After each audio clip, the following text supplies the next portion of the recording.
Not just talking about it. Not like, yo, this song, I like this. Yeah. It was like trying to tear down the people's life, trying to wreck this guy's marriage or this guy's relationship with his child. And it's like, I don't know if it's worth it at this point. Lawbreeze and Gentlegrams, the greatest to do it, the one who gave us the blueprint, the rapper the game has been clueless to what he's saying or doing since he hasn't given us a taste of new music in almost a decade. Jay's finally pulling the shade away from the curtain, giving us answers to the claims we're uncertain of, talking about Kendrick, Drake, and the circus of PR diversions, detailing the swerving of lawsuits and Diddy excursion aspersions. Jay's addressing all allegations, so stay stationed and patient and we'll dissect conversations that Jay's had, but first stay mad at those like and subscribe buttons and give them a great smack. I study rap-aholics for a living. Now, Lawbreeze and Gentlegrams, I'm going to leave in the description of this video a link to a previous Jay-Z documentary I did a couple weeks back. It really goes through some of the biggest hardships that he's faced within the industry. Honestly, I think it's one of my best videos ever, and it'll clear up a lot of the context behind some of the more insane things that Jay-Z speaks about in this interview. You know what, while we're at it, I'm also going to leave a link in the description to a documentary I did about 50 Cent's life, his upbringing, his childhood, the fallouts that he's had between almost every single one of his family members. I think that's another one of my best videos, and for whatever reason, it never got pushed in the algorithm at all. So in case you guys missed it, both of those will be in the link in the description here. Now, Jay-Z has been teasing a comeback for over a year at this point. Amidst all the accusations, the lawsuits, he's remained basically completely silent. But enough was enough when Tony Busby had represented a Jane Doe who accused Jay-Z and Diddy of R-wording her when she was 13 at a VMA award show after party in the year 2000. Jay-Z came out immediately to deny the allegations and actually sued Tony Busby, the lawyer on the case, for extortion. This was the same lawyer that opened up a hotline for Diddy victims to call him for representation when the whole, Diddy arrest had first happened. And of course, Jay-Z was roped into that as well. You had multiple rappers like Kanye West, 50 Cent, Nicki Minaj publicly attacking Jay all throughout last year as these accusations continued to accumulate. But you offended Jay-Z. Him. Put it like this. Let's take it to money. How much money do you think Jay-Z make off my catalog versus what I make off it? Next subject. And it reached a boiling point earlier this year when he was actually named indirectly in the Epstein files through someone who had called the FBI on an anonymous tip. Now, it's important to note the interview that Jay-Z just did that we'll be reviewing actually took place about a month before these quote-unquote files had been released to the public. So Jay-Z doesn't address them, but he does address the lawsuit with Tony Busby, the whole Diddy situation. And it seems like Jay-Z is fed up with the narratives that have been spread about him. At the same time, amidst these PR nightmares, again, like I said, he's been teasing a new project. His wife Beyonce brought him out at one of her stadium tour dates, which was one of the first time Jay-Z has performed in years, really.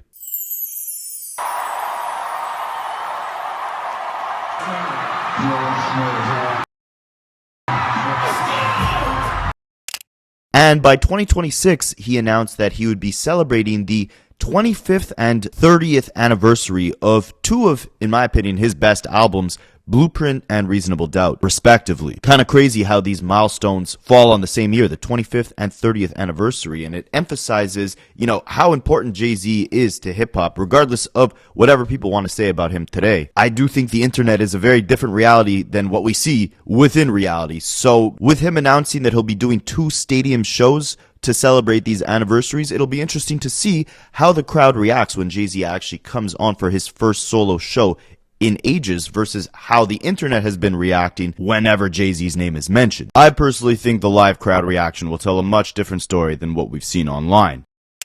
Spicy.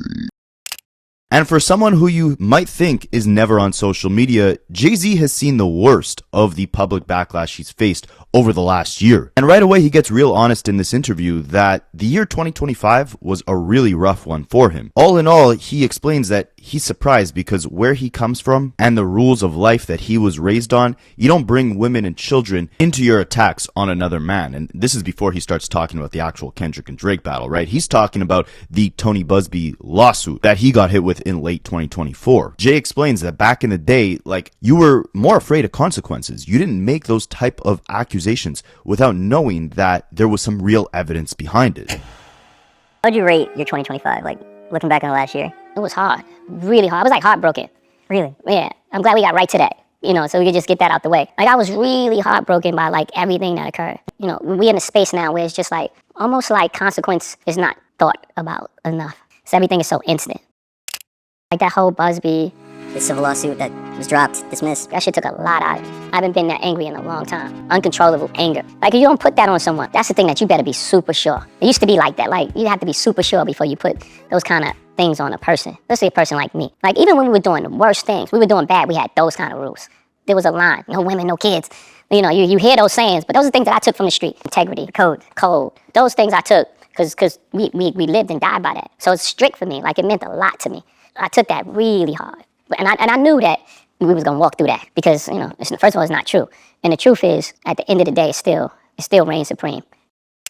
And again, we haven't really seen Jay outside that much since around 2018 when he dropped his collab album with his wife Beyonce and they went on tour together. People were debating if Jay would ever come back out of retirement. And while he hasn't flat out said he will, it's kind of obvious that he is. Not just based off what he's saying in this interview, but more so just the bare fact that he's actually doing this interview in the first place. And he explains that 2025 he was on defense, defending himself from all these allegations. 2026 it's all offense. I think that definitely means Jay-Z will be back outside.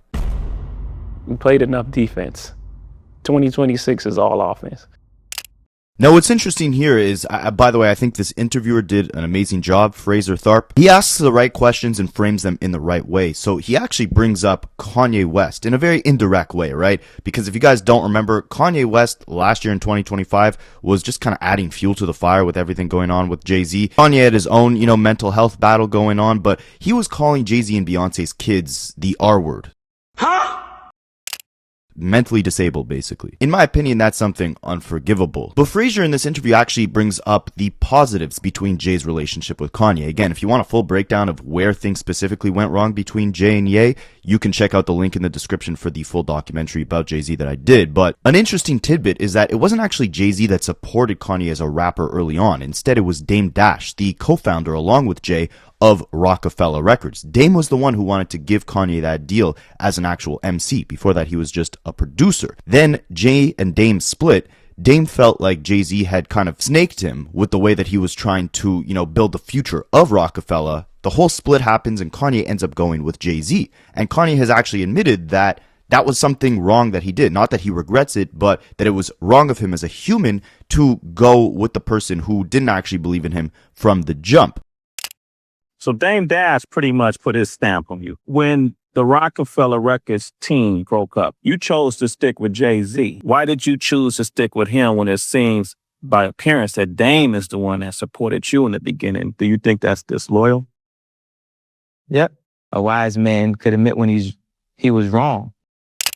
But Kanye says that ultimately the reason why he stuck with Jay instead of Dame is that Kanye and Dame were very similar people in that they shot off the hip. They were impulsive, they were creative, but very emotional. Meanwhile, Jay-Z, he knew how to he knew how to move in a room full of vultures. He knew how to be politically correct. He knew how to ascend to new heights because he was able to maneuver in rooms full of snakes. Kanye wanted to learn that skill from Jay. It was the moment when Roc-a-fella split. It made more sense for me career-wise to roll with Jay, even though Dame had supported me. Yeah, supported me. And then I wonder, I say, where would we be, you know, if I rolled with Dame? Would I have been more successful? Would I have been less successful? And Fraser in this interview brings up the quote that Kanye has said about Jay, which is that with Jay-Z, you only see the wins, aka you don't really see the weaknesses of Jay-Z, right? It wasn't until 444, damn near 20 plus years into Jay's career, where he starts being more vulnerable in terms of the complications in his marriage and the cracks in his ego. You never really see Jay-Z speak out against all these detractors and people accusing him of heinous things, right? The only time he ever spoke out was in 2025 when he issued the statement against that lawsuit that Tony Busby had filed. So Fraser asked Jay-Z, like, what does Jay think Kanye meant when he said, you know, Jay-Z only shows you the wins in his life. He doesn't show you when he's suffering or when he's made a mistake or when things aren't going right. And ultimately, Jay-Z disagrees with the statement. It's more just that the wins are so big, they overshadow any time he's had a pitfall. It reminds me of an old Kanye quote of something he said about you. When he said, with Jay, you always see the win. What do you think he meant by that? I think that showed the entire picture, from You Must Love Me to Regrets to Soon You Understand. But the wins are so big that I can see where that can dominate a person's memory. You forget the losses, so that becomes the perception that it's only wins, and then I do say I will not lose. So I could add to the perception as well. If I had 0.1 of the nets, I won. I had ownership in a basketball team in Brooklyn. Is that something you continue to apply? Like, when, God forbid, something goes wrong, don't freak out. We can. Not even God forbid when something goes wrong. Something goes wrong. Everything in life happens for your greatest good. I had to not get a deal in order to become who I am today. It didn't feel like the greatest blessing of all. It was the greatest blessing that I didn't get a deal.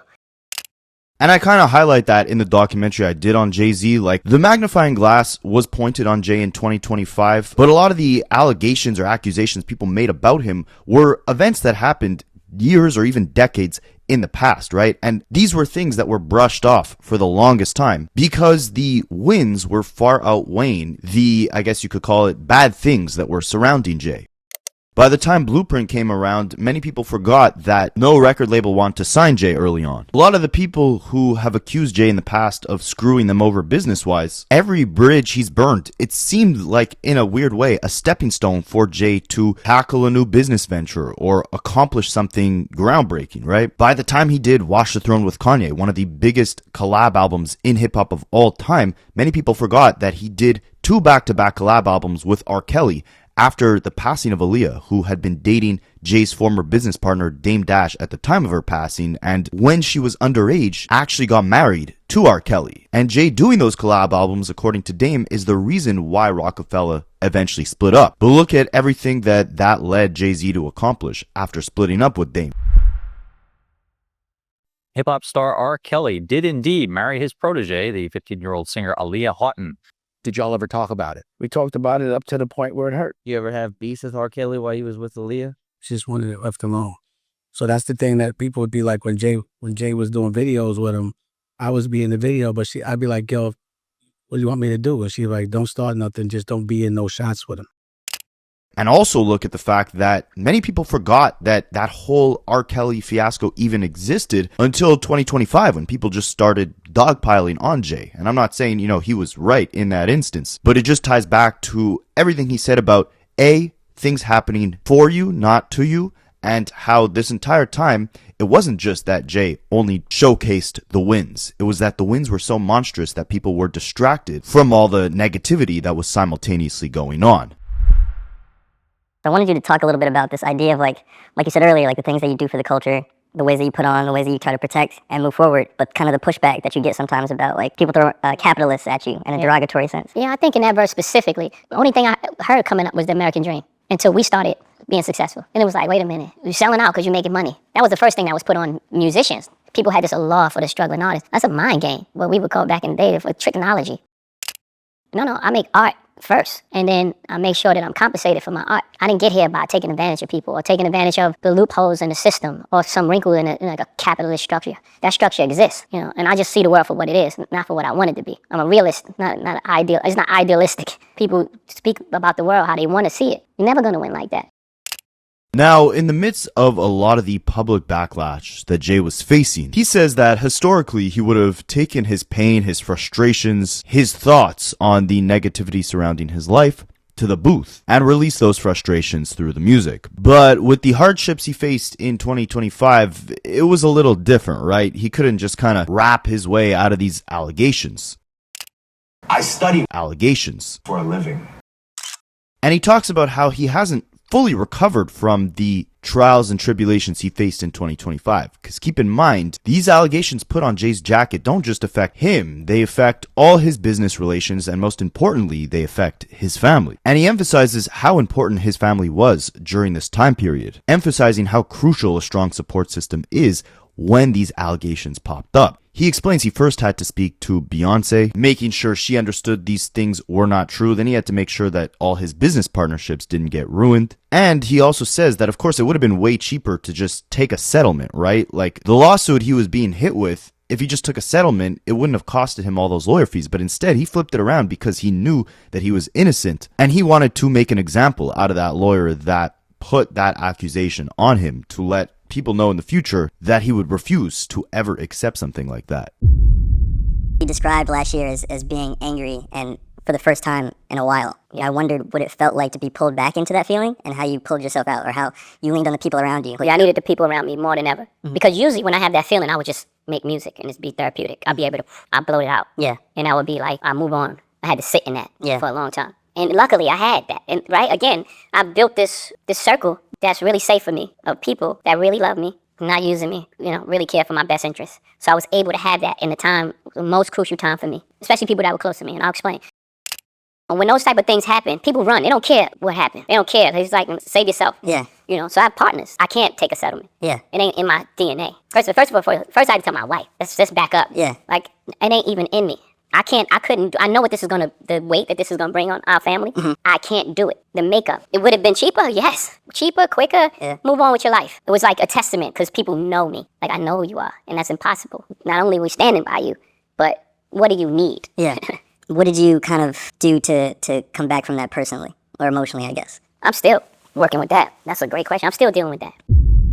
Now, as far as Jay taking the pain out in his music, he actually touches on what he considers the toughest album he ever had to make, which was 444. And he says that recording that album actually released a lot of trauma and pain that he had bottled up. And given how emotionally heavy that album is, he admits that he actually barely listens to it anymore. And I actually, on a side note, have a feeling Kendrick Lamar has very similar feelings towards Mr. Morale. Like, both of these projects were not considered the best in Jay and Kendrick's respective catalogs, but they absolutely feel like the most deep or personal that both these artists have ever gotten on a record. I can only imagine what we're about to get with this new Jay-Z project whenever it comes out. But think about, A, how much has gone on since 444, since that last real update from Jay, but also questioning where he could kind of take things from something like a 444 when that album almost seemed like a closing of an entire chapter, right? Like, that really seemed like a full circle moment where he reconciled with his wife. He was killing off his ego, discussing his shortcomings, his childhood. It felt like Jay-Z overlooking his entire life from like a mountaintop or a bird's eye view and giving it to you on a silver platter. Where does he kind of go from there? How does he get more vulnerable than something like that? Maybe he goes a similar route to Kendrick after Mr. Morale, where we got a complete 180 artistically in GNX. I think 444 released a lot. Although it's the hardest album for me to make, still hard to, I can't even listen to 444. It's the album that I was always afraid to make. You know what I mean? Like, you think about, like, man, I want to make an album like it's just like pure and just like vulnerable and just like the real interior thoughts, not like the Superman, like this mythical figure.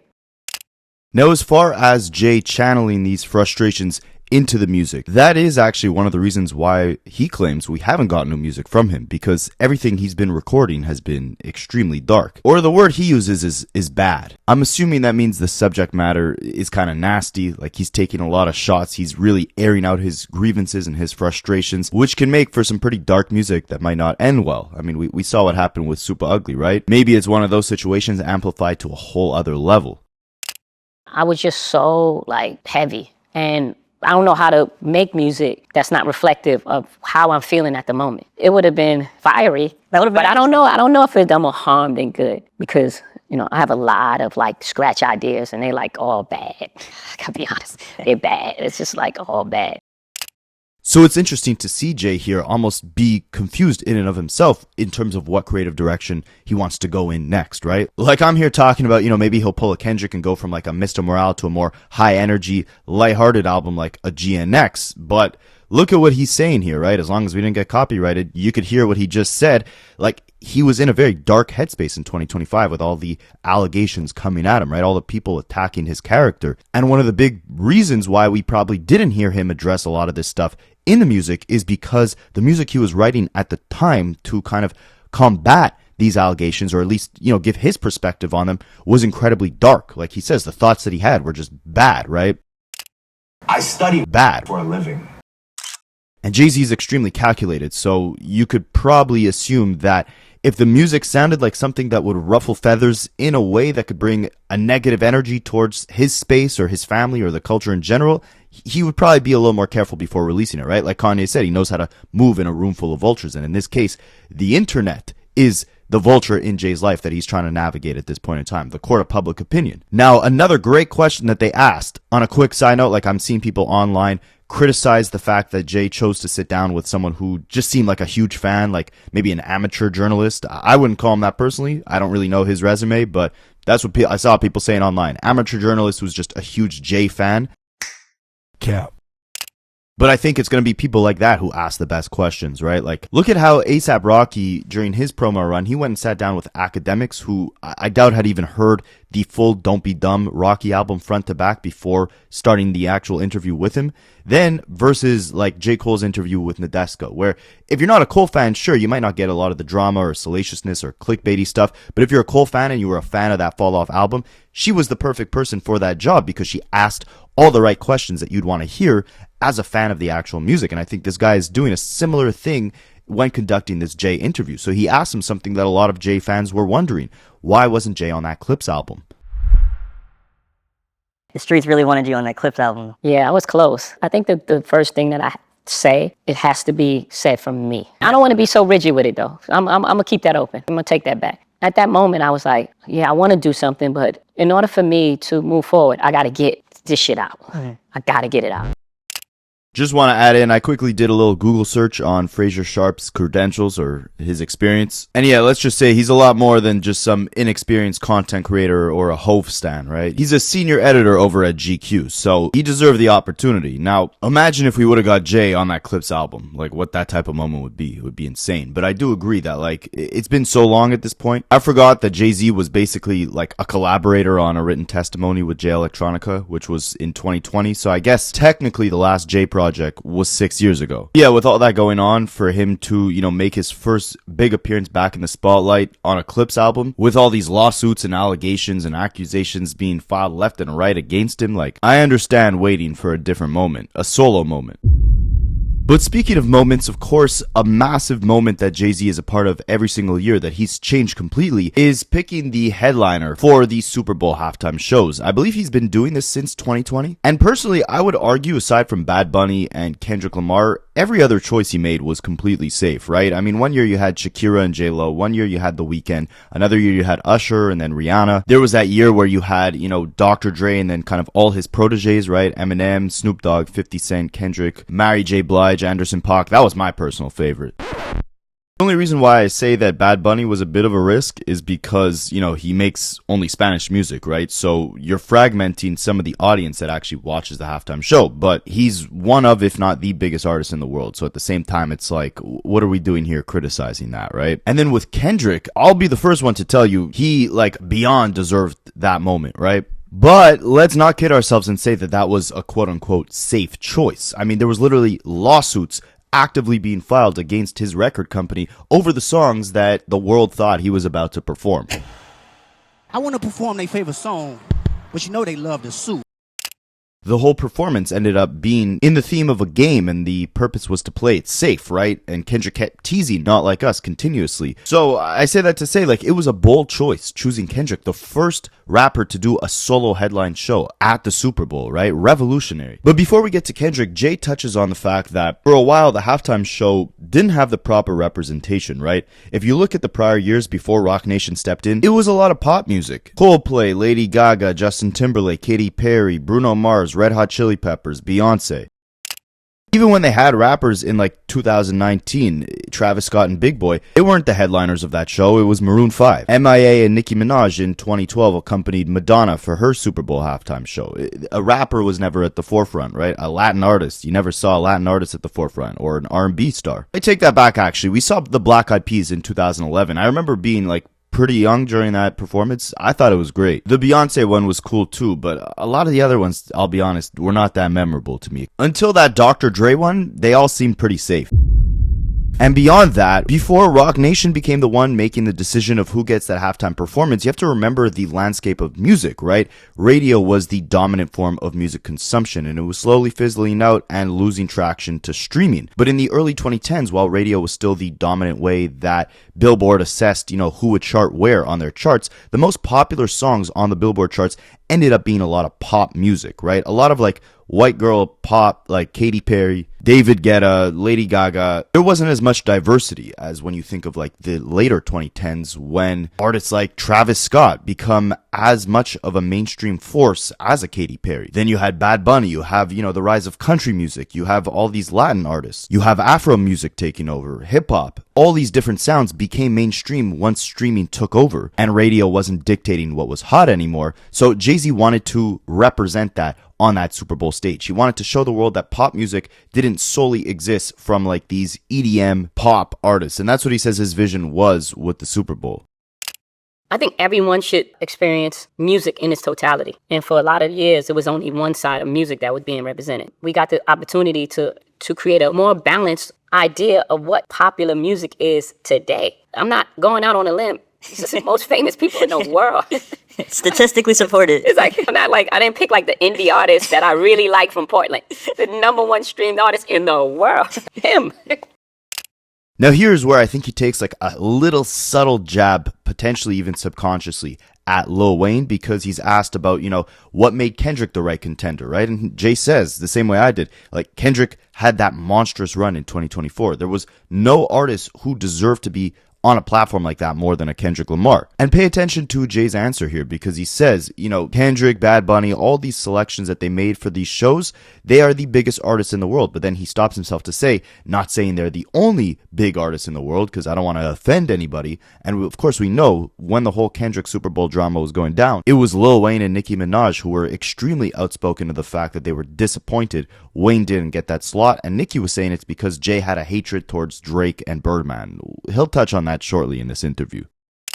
Last year was still like the first solo rap act, which is crazy to say that last year was that. Was that a hard one to get across the board? Not without conversations that was like dated. Like you said, the stats show Kendrick broke the audience record. Yep. It's not a rocket science. It's like this is the music of our time, and it should be represented on the biggest stage because these are some of the. I'm not saying they're the only artists, right? Obviously, other artists would be offended. Yeah. But I think that was the right choice.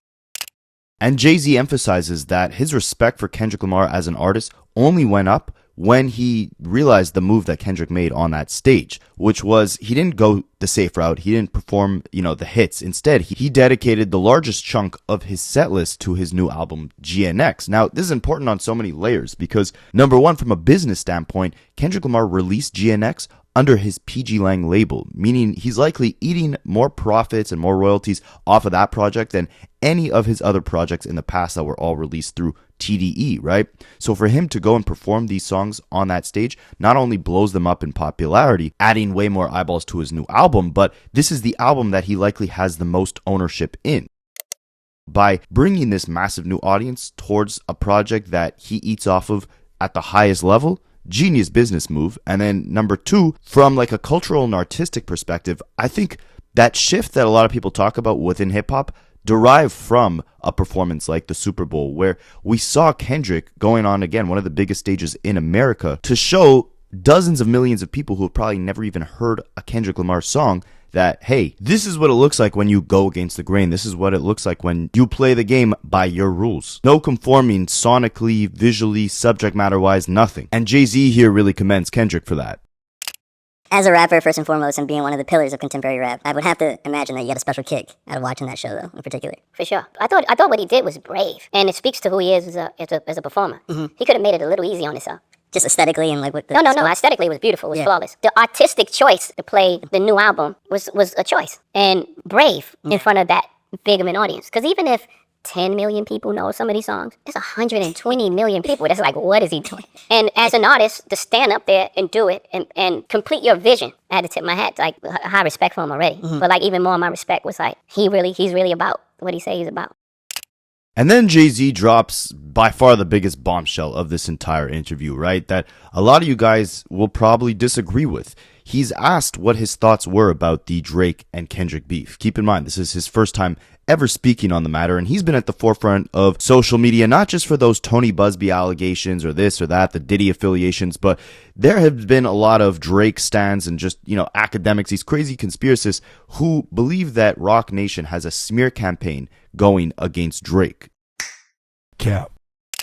Now, J. Cole echoed the same thing in his interview a few days ago, that basically there's an active campaign going out where people are trying to crap on Drake. I know I'm a nobody in this thing, right? I'm not like a big media personality, right? But I'm always labeled as a quote-unquote like Kendrick Glazer or Drake hater. And I could tell you just from my personal experience that any disdain that I had towards Drake or any criticism I've had of him in the last year and a half since this battle, it derives from A, the fact that he filed a lawsuit over it, compromising, the sanctity of freedom of speech in rap music going forward, and B, as someone who was and still is to an extent a fan of Drake's music, there was a lot I was frustrated with. Really, since 2016, I find there's been a massive dip in quality. Everything he does feels like it's following a formula. I could go on this. Like, if you want to understand my gripes with Drake, just click on any video I have on the page with Drake in the thumbnail, right? But I study for a living.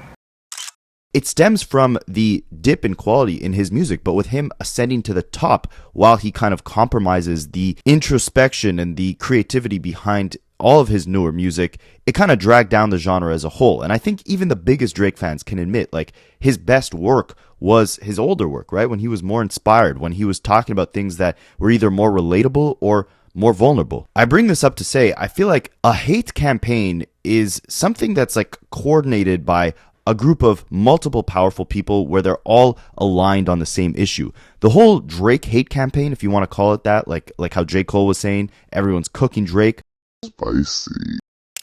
I think it's because Kendrick put a magnifying glass on a lot of the aspects of Drake the character and Drake the artist, and people who individually had their own separate issues with Drake, because he's become so big at this point. Like, you're not going to please everybody. Everybody's going to have some sort of individual issue with you to an extent, but it just made those issues kind of amplified, right? Like, for me, I was just kind of tired of the stagnant, repetitive type of music we were hearing from Drake. And when Kendrick came in, even on that first verse of Like That, where he's talking about, your best work is a light pack, Prince outlived Mike Jack, it just emphasized the flaws that people see in Drake the artist. And I think that each media personality, rapper, anyone who went against Drake, they all had their separate kind of gripe with him, right?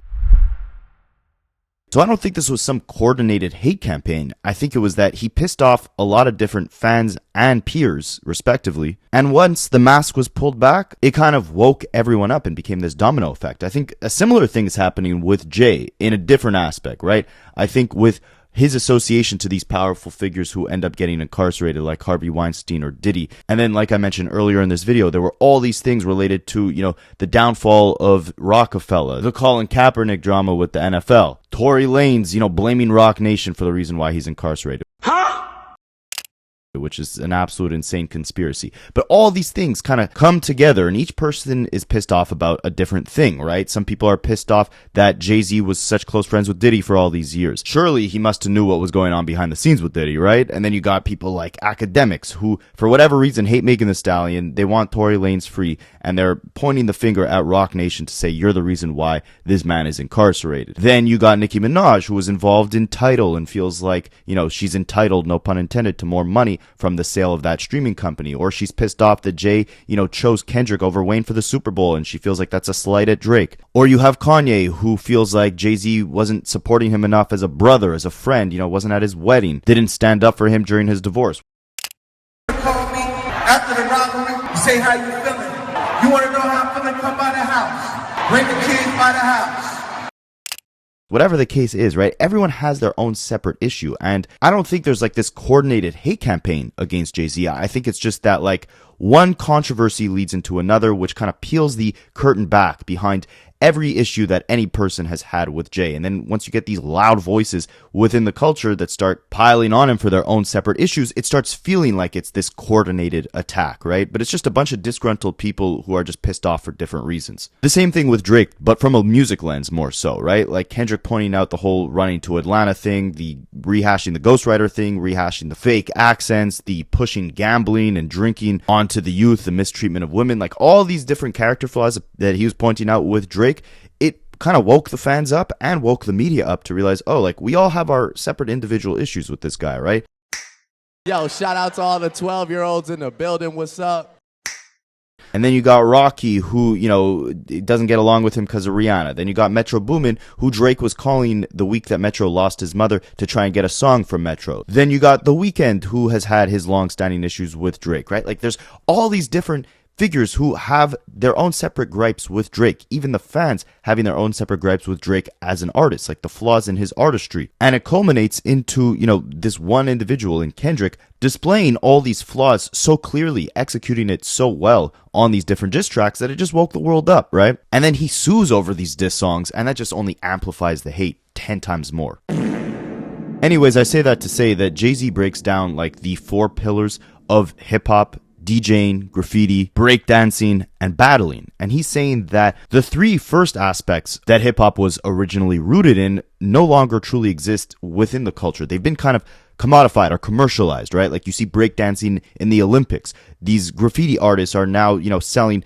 million paintings in art museums. DJs aren't at the forefront of shows or parties, right? Like nowadays, you can be a whole artist and just be a DJ, right? Like David Guetta. But it's like, is David Guetta even a traditional DJ, or is he just like a glorified producer? Or DJ Vlad, DJ Akademiks, DJ Khaled. It's like, well, what do these guys do, right? Those 3 Big Macs are for me.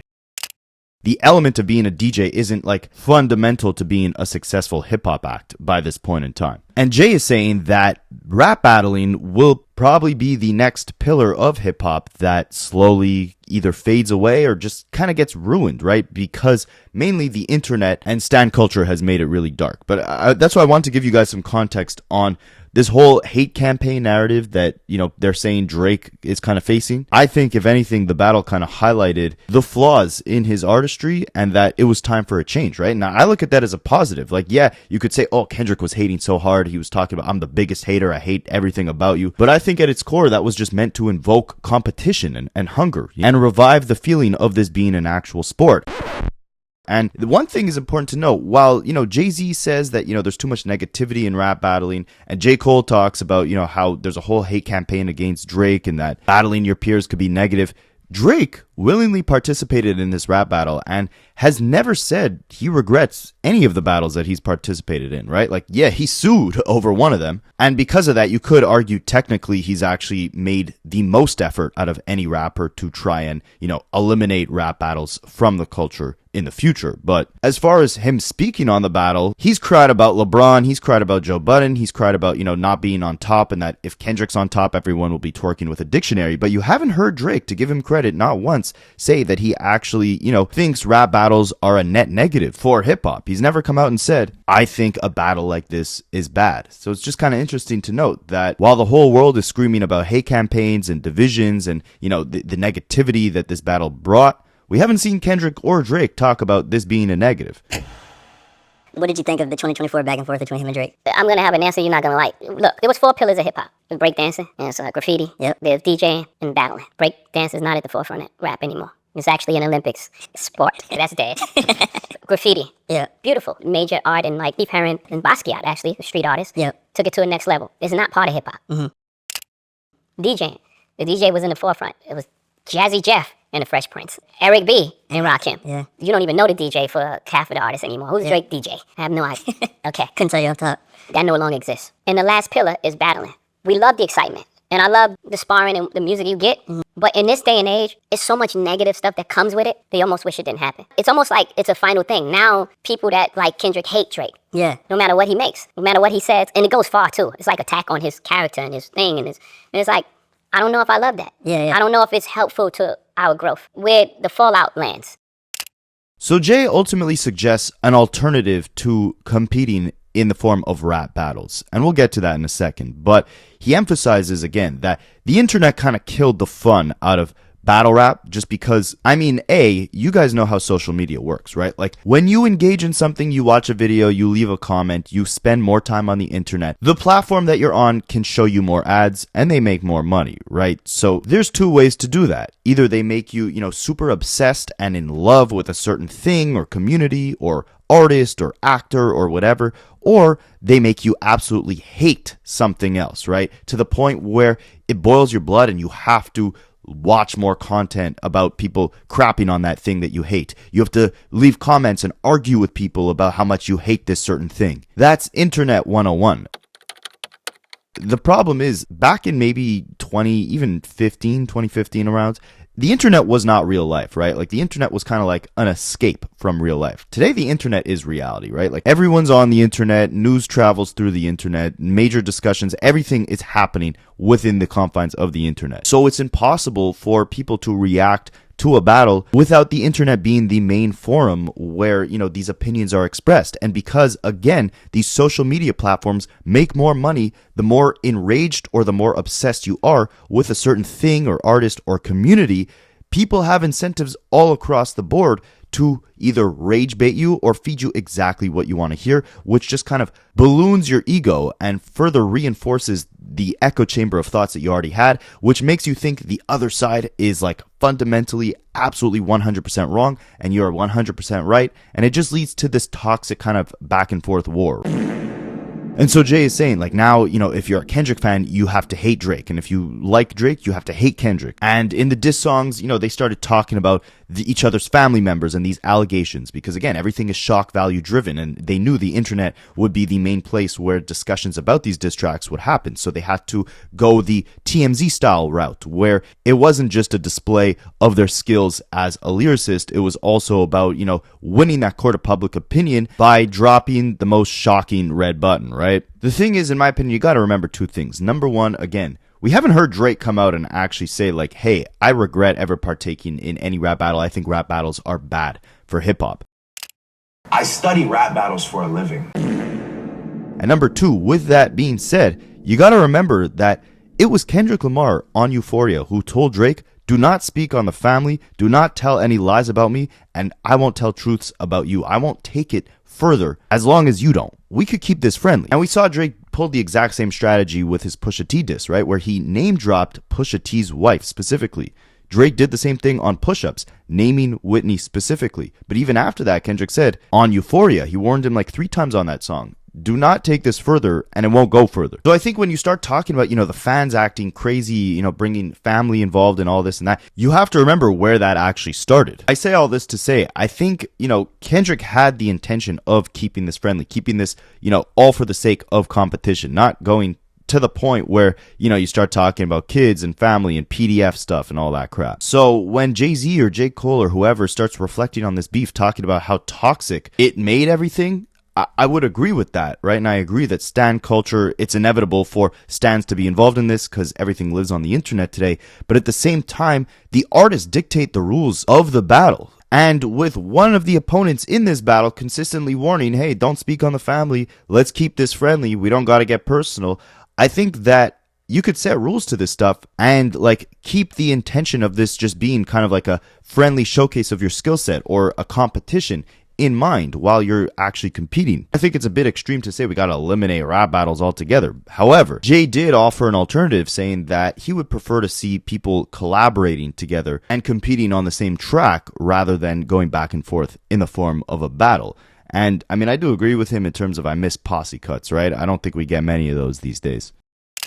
Especially on social media, which takes place every day. Yeah. And now you have these pods of cult. The stan armies fighting. Yeah, and it's like, it's too far. Yeah. It's like bringing people kids in it. Yeah. And it's like, I don't like that. You know, maybe I've grown in a space that is probably, you know, I sound like the old guy wagging the thing. I think we can achieve the same thing as far as like sparring with music, with collaborations more so than breaking the whole thing apart. It could stand it before because there was no social media and there was no thing. And, you know, you had the battle and it was fun and then you moved on. Right now, I don't know if it could stand it with the technology that we have. Now, it's just like every day they're just trying to still talking about it. It's not just talking about it. Not like, yo, this song, I like this. Yeah. It was like trying to tear down people's life. It's like trying to wreck this guy's marriage or this guy's relationship with his child. And it's like, I don't know, man. I don't know if it's worth it at this point. It's an interesting opinion. We got another interesting opinion from Joey Badass in response to this Jay-Z interview. This is what Joey had to say. Everybody talks about how we shouldn't beef and we shouldn't spar on records, but the truth is people don't want to collab out of fear of getting bodied on their own record. I've seen a lot of guys over the years duck that friendly fade. Check my track record. I've never been one to shy away from collaborating with real spitters, whether that be getting people on my own tracks or hopping on other people's tracks, not to mention coming up in a collective of straight fire MCs. Now, what's actually interesting is years ago, before Rapaholics was like, you know, what it is today, Not that it's anything huge today, but when it was like basically nothing. I actually got the chance to sit down and interview Alan Kingdom. If you guys don't know who that is, he collaborated with Kanye West. He's a really dope artist. You guys should check him out. But he made a really interesting point. This was in like 2023. He had said, you notice how Drake always does those stimulus packages, right? With McConan or Fetty Wap or Blockboy JB or Migos or whoever you want to say, right? Like some people would tell you he put these people on. Some people would say like he just gave them a big look, whatever the case is. Notice how he has never actually done one of those quote unquote stimulus packages with a real spitter. So the biggest feature artist in the game, the guy known for giving out these features left and right, has never actually tapped into the underground of people who can really spit and collaborate with them, right? Sure, he's done a collaboration with Rick Ross or Benny the Butcher or Lil Wayne or Jay where he's rapping, right? But I'm talking about like the way he just found, a McConan song and hopped on the remix, or PARTYNEXTDOOR or whoever, right? He's never done that with an actual spitter. And I think it goes back to what Joey's saying here in that we don't see posse cuts, we don't see these big collaborations with the guys at the top because they're scared of getting washed on their own song. Even on First Person Shooter, like J. Cole washed Drake, but it wasn't even like Drake was trying to not get washed, right? Like he went more of like a melodic route on that verse that he had there. That's what I think the beauty of battles is all about, is the fact that like, forget me sending you a verse and then you hear your verse and then you go back and redo yours and it's like a whole ego thing of who's going to outdo who on the chart. That could be cool too, right? Like obviously Jay is referencing things like Renegade, right? With him and Eminem, like that's probably the idea he had in mind when he's talking about competition on the same track. But in terms of a battle, that's when you can really showcase your skill set on a whole other level. And it's like an event, right? That's something that moves and creates culture. Anyways, I just find it hilarious because Joey is always going at J. Cole for whatever reason. I don't think this is a diss, but it's an interesting point he makes here. He elaborates on his point of, there not being any posse cuts anymore, saying, think about it. If somebody at the top gave somebody coming up an opportunity to come after them on a record, you know what would happen? People would be eating the top guy's food. Off the top, rent is due, bills paid expeditiously. Public perception of who's the best would be drastically different if this were a regular occurrence. This is exactly why you didn't see Jid on the fall off. He would have overstood the assignment. To me personally, it made no sense he wasn't on there. But hey, maybe that's just me. By the way, I love the album, but let's be for real. What he's talking about here is the fact that Jid is signed to J. Cole. Jid has never been on any J. Cole album. And this being, J. Cole's potentially final album, it's kind of crazy that Jid wasn't on there, considering Jid has went on interviews and said him and J. Cole have an album's worth of songs together. And on the mixtape that Cole dropped before the fall off, he literally rapped that if hip-hop wasn't dead, Jid would be platinum, right? Okay, well, if you think he deserves platinum status, Joey's right here. Why didn't you feature him on any of your projects? It didn't have to be the fall off. Put him on the Birthday Blizzard mixtape. Put him on the off season. Put him on Might Delete Later, right? You had other rappers rapping on those projects. The thing is, right, like what Joey's saying is that these underground rappers, they're going to be way hungrier to destroy the top guy if they get on a song with the top guy, right? Like if Drake today called up Marco Plus or Chris Patrick, what the hell do you think those guys are doing on a record if they get on one with Drake or Cole or Kendrick? They know that that's like going to be the most massive platform they've gotten to date. They're going to make sure to overdo the assignment, right? And Joey's saying you don't see those collaborations because people are scared at this point to get washed in that regard. That's why you didn't see J. Cole bring his own artist Jid on the fall off, because he didn't want Jid to wash him. So while Jay's talking about, we should do collabs and compete on the same record instead of, battling it out, Joey's saying like, hey, I've tried that, right? And like, I'm friends with Jid. I'm sure he's tried that too. It doesn't work because the guys at the top are too scared to actually compete face to face in that type of realm. I love the idea that we got so much music in such a short period of time. Just everything around it, man. It's like taking us a couple steps back. We just grown so much that I don't know if battling needs to be part of the culture anymore. Interesting. I hate that I have this point of view. I do, because I know what it sounds like. I know what it feels like. I hate it. It's just how I feel about it. Well, it even kind of extended to you, right? Because people made it a personal thing that you chose Kendrick for the Super Bowl. It's like, oh man, he's choosing a side and he's not. Like I don't have. What do I have to do with that? I chose the guy that was having a monster year. I think it was the right choice. Right. it wasn't in some sort of alliance to a battle. I don't. Yeah. What I care about them two guys battling, like, what's that got to do with me? Right. Have at it. Have fun. Not just me, by the way. They drag everybody in it. Like, everyone's part of this conspiracy to undermine Drake, I guess. But like what? I'm fucking Jay-Z. or do respect to him. I'm fucking Hov. Dude, respectfully. Right. Like, for what? To what end? Yeah. It couldn't be that these guys just don't like each other. Yeah. And I think they haven't liked each other for a long time. Before you had anything to do with it. For a while. Yeah. I think this has been brewing, just like me and Nas was brewing. So I think that's interesting, right? And I love the fact that, you know, at the very least that Jay-Z is sitting down doing an interview. Yeah, he's not going to, you know, please everyone with what he says or his perspectives on this beef, but it's just funny to hear him, you know, openly admit. He's like the first major rapper probably to admit that, like, hey, these guys did not like each other for the last 10 years, right? Like, this situation between Drake and Kendrick, this has been brewing. Also, hilarious the way that he shuts down all these conspiracies by DJ Big Macus and Akademiks or 50 Cent or Nicki Minaj or whoever with one sentence, which is that, like, respectfully, I'm Jay-Z. What business would I have trying to destroy Drake? Absolutely amazing. And hey, maybe one day we'll find out why Kendrick and Drake truly don't like each other. Was this all just a competition thing from the jump? I mean, that's what I'd like to believe it is, right? I'm sure there was some animosity there from whatever went on behind the scenes, right? Via the Control verse or the Club Paradise tour, or, you know, Kendrick getting that #1 best MC on that MTV list in 2013, or whatever the case is, right? Even Macklemore winning the Grammy over Drake and Kendrick that year in 2014. I might actually do a video on that, by the way, so stay tuned for that and drop a comment if you want it.